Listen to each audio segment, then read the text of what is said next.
ich bin die Rita, ich zeige euch meine Wohnung. Kommt rein!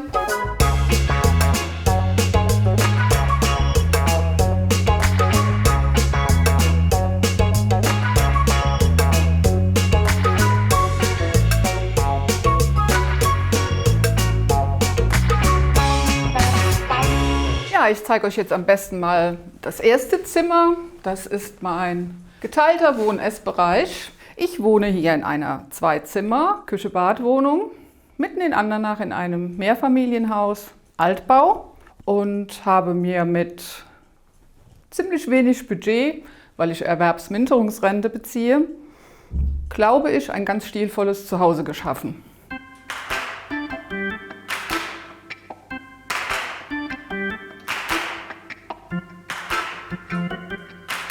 Ich zeige euch jetzt mal ein paar kleine Einzelteile.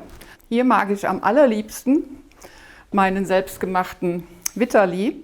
Vasili wäre das Original im Bauhaus-Style, aber dafür fehlt ganz einfach die Kohle. Deswegen habe ich mir Vitali geschnappt und habe ihn selbst gemacht. Ich habe hier ungefähr 30 Meter Gardinenleine verarbeitet. Er sieht genauso aus wie das Original. Dann habe ich hier meinen Bücherturm. Ganz viele Leute fragen sich, hey, wie machst du denn das? Da sind Winkel dazwischen. So kann hier kein Unglück passieren, falls da mal jemand dagegen kommt.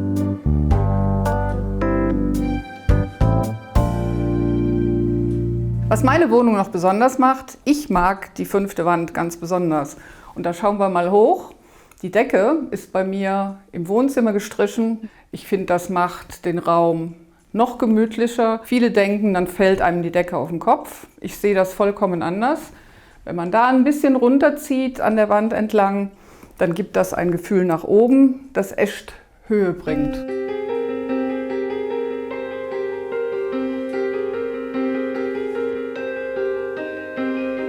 Ich habe euch eingangs erzählt, dass ich Erwerbsminderungsrente bekomme. Das hat natürlich einen Grund. Man sieht es mir nicht an, ich weiß es, und man sieht es auch der Wohnung nicht an.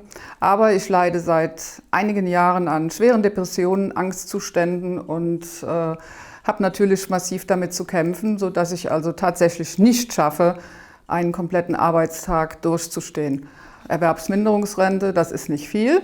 Muss ich halt sehen, wie ich meine Wohnung, so wie ich mich wohlfühle, einrichte. Deswegen habe ich allerdings auch Zeit, viele Sachen selber zu machen. In dem Fall die Bank in einem schönen Koralleton gestrichen. Hier steht mein Frodo in seiner Urne. Das ist mein Hund, der mich im Mai verlassen hat.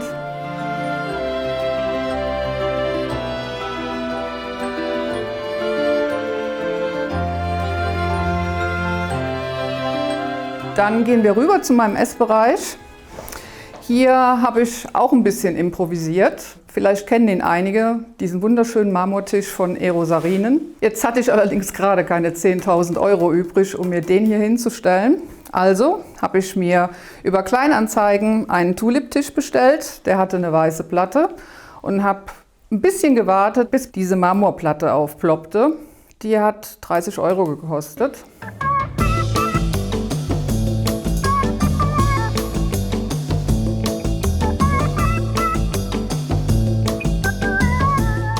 Geerbt habe ich den Tonnet und diese 2 Italiener, beide aus der Zeit der 70er Jahre. Und dann habe ich hier die Nähmaschine stehen. Mit der Nähmaschine wird relativ viel genäht.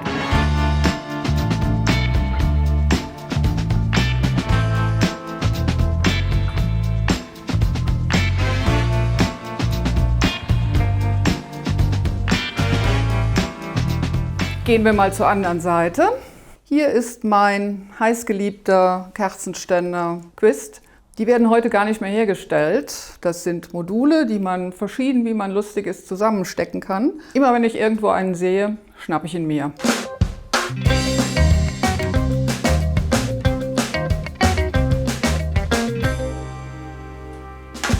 Mir wurde das schon öfters vorgeworfen. Wow, du lebst in einer total protzigen Wohnung. Nee, hier ist alles wirklich Secondhand, günstig geschossen oder selbst gemacht. Das kann ich also mit Fug und Recht sagen. Hier oben habe ich geerbt, römische Originale. Wir sind ja eine Römerstadt hier in Andernach. Und hier sind alte Rauchgefäße von den Römern. Ihr seht überall Orange. Warum Orange? Wenn man sich vor dieses Regal stellt, würde es relativ trist wirken. Dieses Orange lenkt immer den Blick dahin, wo es spannend ist.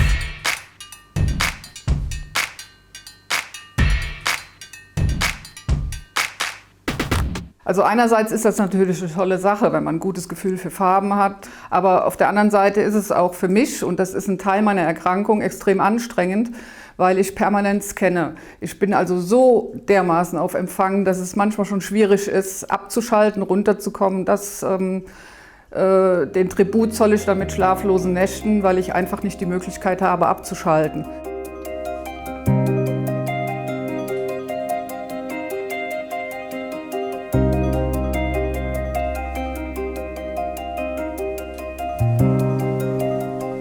Ja, mein Balkon ist für mich sehr wichtig. Aufgrund meiner Erkrankung habe ich also Phasen in meinem Leben, in denen ich absolut nicht vor die Tür kann. Für mich ist das in meinem Kokon. Deswegen habe ich den auch so ein bisschen mit Stoff abgegrenzt. Das gehört zu meinem Kokon und ist für mich und meine Erkrankung wirklich wichtig.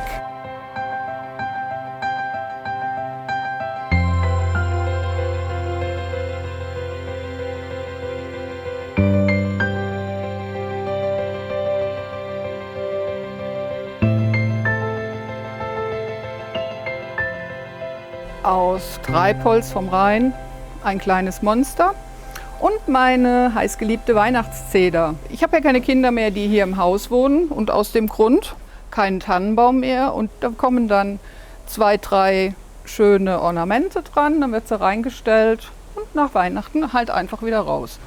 Dann gibt es ja nichts Schlimmeres wie hässliche Lampen oder nichts Schlimmeres als hässliche Lampen.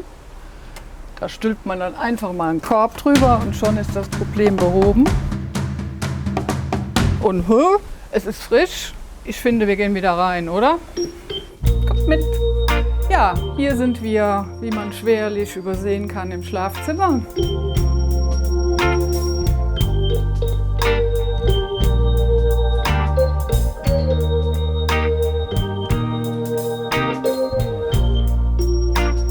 Auch hier wieder die Signature-Farbe, zack, orange. Und damit zeige ich euch auch direkt meinen Liebling. Das ist eine Original Flowerpot aus der Zeit, noch emailliert, nicht wie heute gesprüht, sondern ein richtig tolles Stück. Und sie hätte eigentlich an der Decke hängen sollen, aber wer einen Altbau hat, weiß Bescheid. Ich musste improvisieren. An dieser Stelle war es nicht möglich, auch überhaupt nur ansatzweise ein Loch in die Decke zu bekommen.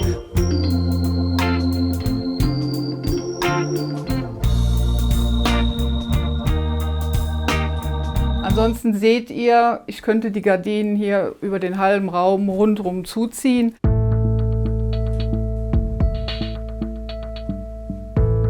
Das ist für mich, die durch die ganzen Einflüsse von außen permanent unter Strom steht, unheimlich wichtig, weil ich mich dadurch auch abkapseln kann. Zumindest gibt es das Gefühl des Abkapselns und für mich ganz wichtig. Und so ganz ohne Sinn und Zweck läuft es nicht. Hier ist mein Schrank hinter versteckt und ein paar Regale für den Stauraum, den man halt eben braucht. Und das allerwichtigste Stück hier im Haus möchte ich euch jetzt zeigen. Das ist dieses Schränkchen.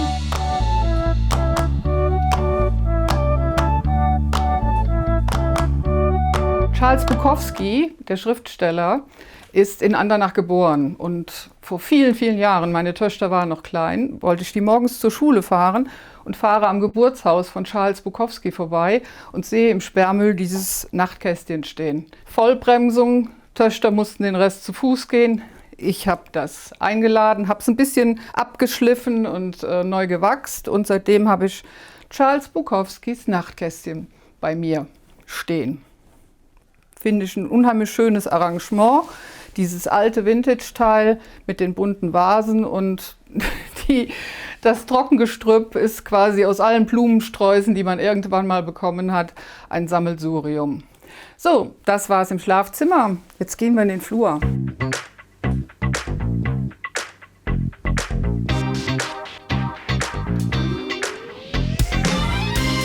Fangen wir vorne an, da wo man auch normalerweise reinkommt. Hier haben wir die gestreiften Gardinen, die kommen euch bekannt vor.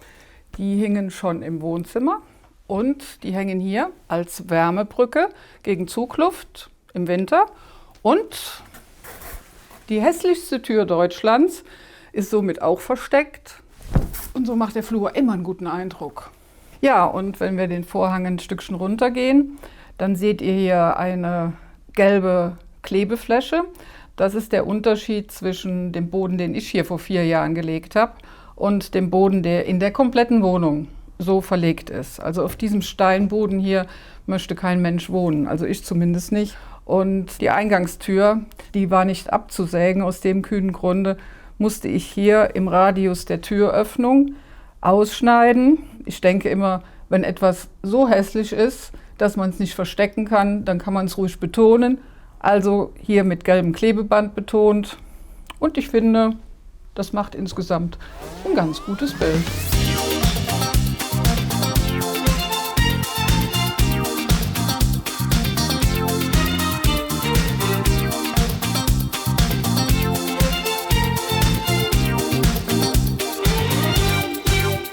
Wenn ich mich jetzt hier weiter drehe, Interieurbegeisterte kennen sie.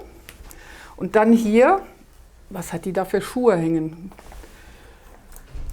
Wisst ihr, mit dem Selbstbewusstsein, das ist so eine Sache. Gerade wenn man Depressionen hat oder Angstzustände, Panikattacken, braucht man manchmal so einen Push. Wenn es mir wirklich richtig schlecht geht, ich mich mies fühle, alt, hässlich, alles diese Dinge, die man eigentlich von sich selber gar nicht denken sollte, dann ziehe ich diese Dinger hier an und stapfe durch die Wohnung und baue mich vom Spiegel auf. Und glaubt mir, ich fühle mich direkt wieder besser.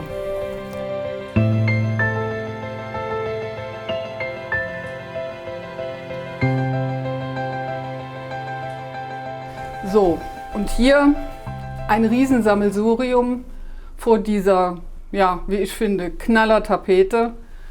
Ich habe sie gesehen, ich musste sie haben. Es war nicht einfach, sie zu kriegen, aber ich musste sie haben.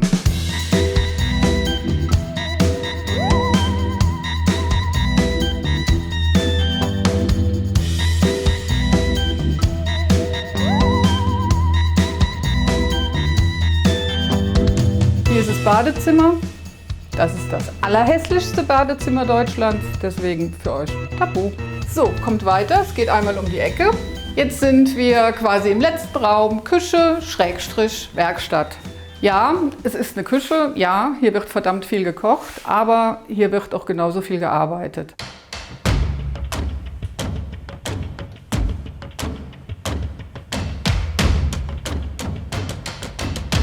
Handwerken ist für mich extrem wichtig und ich kann mich teilweise, wenn ich male, wie hier, auch ein bisschen ausdrücken. Als ich meine erste Therapie hatte,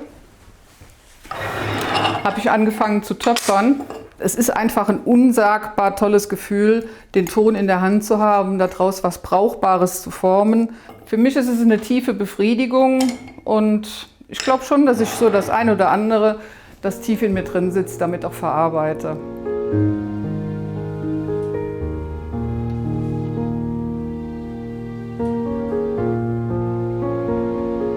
Ja, und wie sollte es anders sein? Auch hier natürlich orange, passend zu der pinkfarbenen Wand. Und weil ich keine Oberschränke habe, ich finde Oberschränke ziemlich scheußlich, habe ich hier ein bisschen hoch gestapelt. Hier ist also mein Hauptstauraum. Am Fenster habe ich, wie ihr unschwer erkennen könnt, auch lange Gardinen. Ist auch nicht unbedingt üblich. Wenn ich hier morgens sitze, meinen Morgenkaffee trinke und hier rausschaue und die Sonne scheint hier rein und die scheint fast den ganzen Vormittag auf dieser Seite, ist es ein wunderschönes Licht und macht auch sofort gute Laune. Also ich bin jetzt 62 Jahre und ich muss sagen, ich bin im Prinzip das erste Mal so richtig zufrieden, weil ich mich hier austoben kann, ich kann hier werken, einfach wohlfühlen. Das ist für mich das Wichtige, nicht nur ein Zuhause haben, sondern auch zu Hause sein. Und das funktioniert hier und da muss ich sagen, bin ich eigentlich ganz zufrieden mit dem, was ich so in den letzten Jahren hier angeschafft und auch selber gemacht habe. Für mich ein absoluter Wohlfühlort.